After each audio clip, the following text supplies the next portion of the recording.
As we finish up this chapter, we need to talk about deviations in gas behavior from that predicted by the ideal gas law. So if we look at the ideal gas law, PV equals nRT, and we rearrange it to solve for N. So N is equal to PV over RT. If I've got 1.0 moles of an ideal gas, then this ratio, PV over RT, should equal 1, regardless of the pressure, over all pressure and temperature and volume scenarios. That ratio, PV over RT, should equal 1. But it turns out that at higher pressures, this is not true.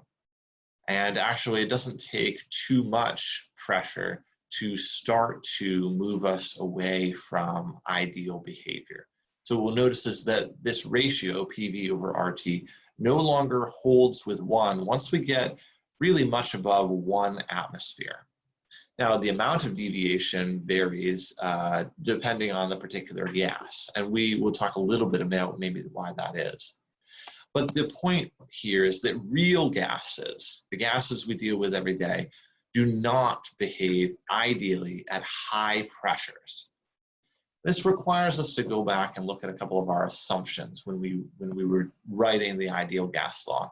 Remember, our assumptions were that the molecules of an ideal gas do not interact with each other, and that the volume that's occupied by the actual gas molecules is much, much less than the volume that's occupied by the volume that the entire gas occupies. So there's essentially lots of empty space, and the fraction that's actually occupied by the molecules is small.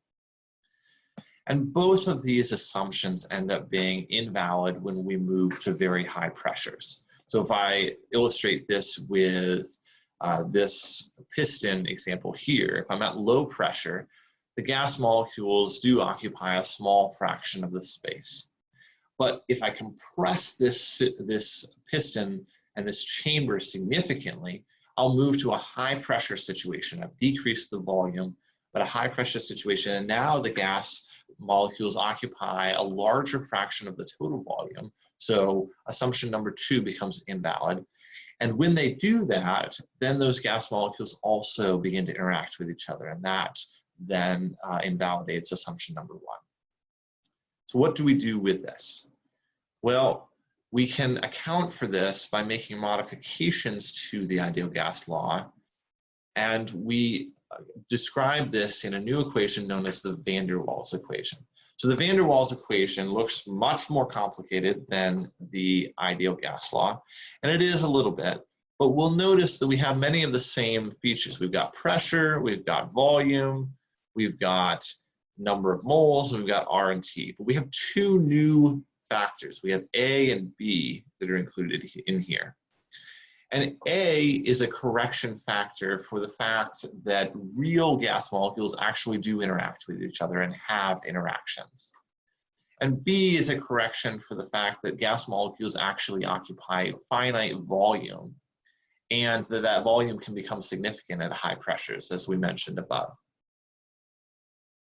So we have A and B here as correction factors. Now, those constants are listed generally in tables. So we can look up many of those constants. Those have been measured experimentally by doing these experiments on how gases behave. And so we can look up the values of A and the values of B for a variety of gases, kind of shown here in the table.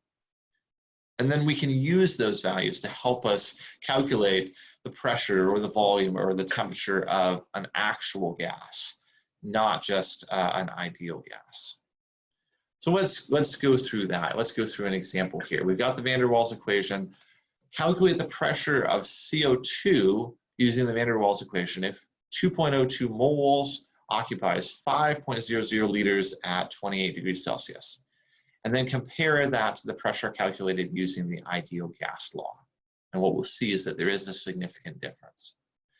All right, so we've been given N, so we know that. We've been given V, and we've been given T here, now although we need to convert that to Kelvin. We will have to look up the value of A and B for CO2 from the table. So if I scoot back to this last slide, we can find CO2 down here, and look up A as being 3.59 with its associated units, B as being 0.0427 with its associated units, and then substitute all of that into the equation. So as mentioned, we've got those values for the gas constants. We do have to do some rearranging, and we could just substitute all of the values in first and multiply things through and then solve for P, or we can do the algebra ahead of time. It's a little bit of an exercise, but we can solve for pressure first and then just substitute the values in. So we do some algebra here.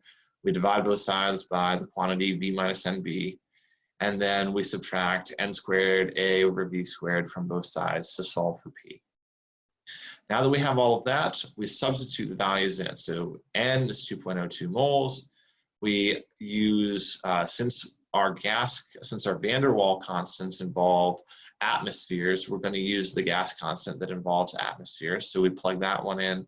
We convert temperature to Kelvin, and we plug in the values here for the values for V and for NB. And then also we plug in the value for A, N, and V as well. We multiply all of that through, and we come out with 9.57 atmospheres as being the pressure of this system. Now, if we were to use just the ideal gas law and plug these values in and come out with a pressure, we would have come out with a pressure of 9.98 atmospheres. So that's a fairly significant difference. It may seem like, oh, that's less than 1 atmosphere, but remember the 1 atmosphere is normal atmospheric pressure, 760 millimeters of mercury, or 760 torr. So even 0.5 atmospheres is a significant change in pressure.